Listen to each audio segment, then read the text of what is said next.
Hey guys, it's me Javier. Welcome back to Javier's Adventures. Today we are in the 5th and final episode of the Boston series, and today we're heading over to Fenway Park, then we're heading back to the Quincy Market, and then that'll be pretty much it, and then we'll head back to the airport and head back to Florida. So let's hop on to the video, guys. Peace, everyone. Has already been requested by your tour guide, and that's our restrooms. Yes. Yeah. So we're going to head on in. We got a few folks that are still in the bus, but we're going to head on in to get you guys started. Everyone should use the restroom if they need to. We don't have any other restrooms that are really open throughout the park, so this is kind of your stop here. And then we're going to head on into Fenway Park. How many of you have been here before? Okay, a few of you. All right. And how many of you are baseball fans? All right, got a few baseball fans too. Well, I can tell you don't need to be a baseball fan to love Fenway Park. Built in 1912, it is the oldest ballpark in America, so there's lots of history, lots of fun stories, and we'll tell you those as we go through. Okay, folks, follow me into Fenway. It's over here, and you can see, take a peek at some of those lights that are over the entrance there. They look kind of old and antique. That's because they are pretty much original to the park. All the brick and mortar that you see around you, again, the original structure of the park. They actually used some reinforced steel back in 1912 to build this, and that actually has helped to keep the place together, I think. That was actually something new back then, if you can believe it. But you would have come in this way and come into the park. So, we're going to go down into the visitors clubhouse. If you would please try to make a single or double line. We're going to go into the clubhouse, make a circle around, and then come back out and head up that ramp into the park. So, if you'd like to take some photos while you're in there, please do. I'll talk about it when we get out into the grandstand, okay? Oh my God, that is so beautiful.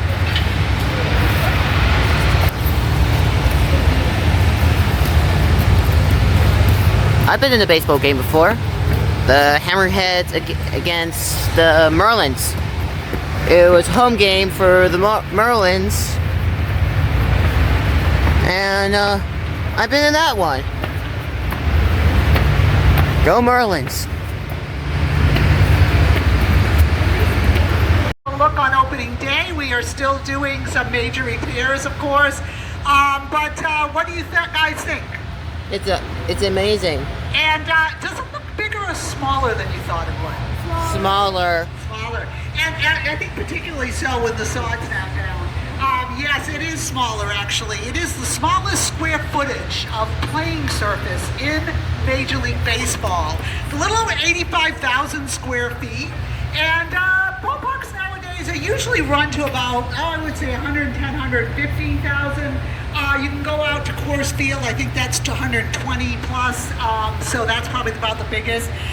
But it is definitely the smallest. And but in terms of capacity, it is not the smallest. There's actually a few ballparks that have smaller seating capacity than we have, including the Florida Marlins. I think I saw a jacket there. And we have about 37,535. So that is our capacity for a ball game.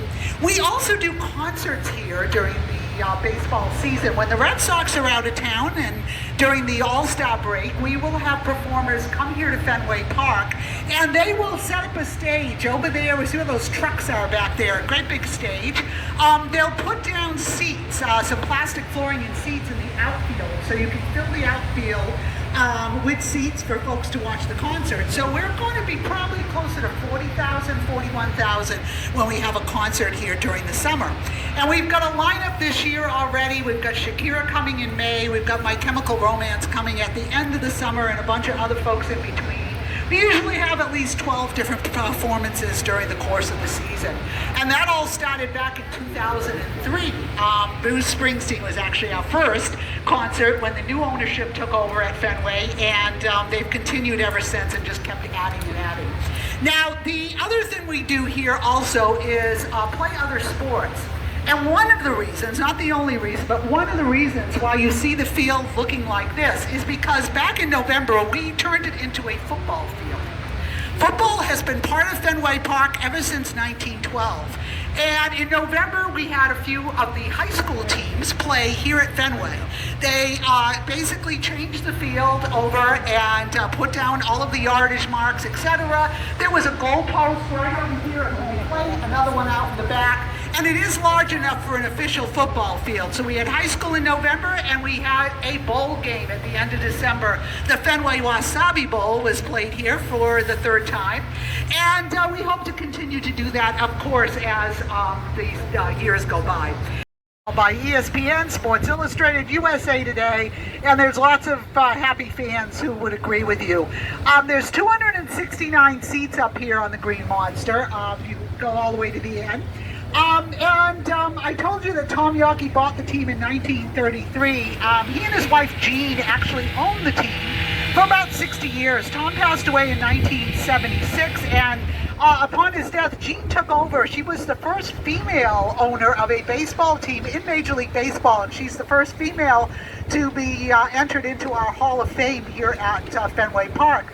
But once she passed away in the 90s, it was held in trust for a while. We got new ownership in 2003. The Fenway Sports Group, John Warner and John Henry and Tom Warner and Larry Lucchino purchased the team.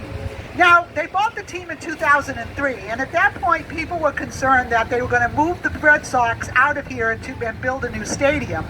That is not what happened. They made a promise they were going to keep them here. They did, but they knew they had to add who have played here over the years, and you will also find folks who were managers and coaches, as well as broadcasters and owners.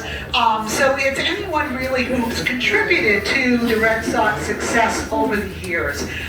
Some of these are a little bit older. Babe Ruth is over there, in the first section, as well as Ted Williams, probably the best hitter ever to play the game, certainly one of our best players, and many other folks in between. Some of them you will notice. And some of them will be names that you're familiar with, and others maybe of folks who back in the day. So take a look. There's some on this wall as well, and then down at the other end, some of our new additions to the Hall of Fame, like David Ortiz, Manny Ramirez, etc., are down on the other side. Big Poppy.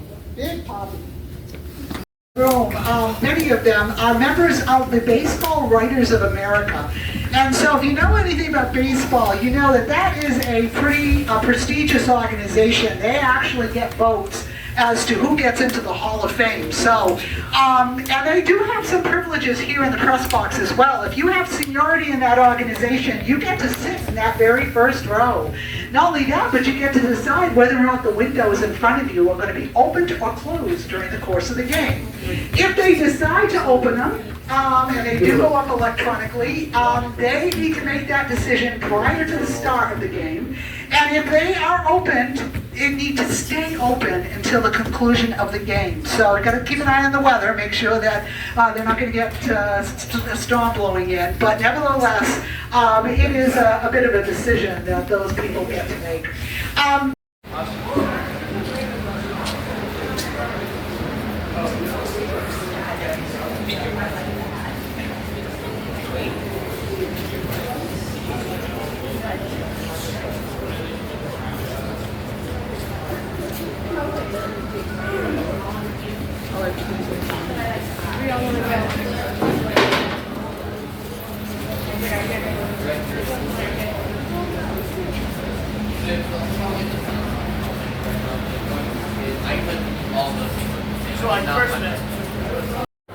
So like a few hours after the Fenway Park, we went to the Presidential Tower, except for Quincy Market, and we have to go back to the buses at 1:30 so we can head back to the airport to Florida.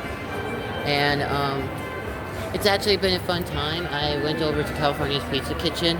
The food was great there. I totally forgot to record up all that.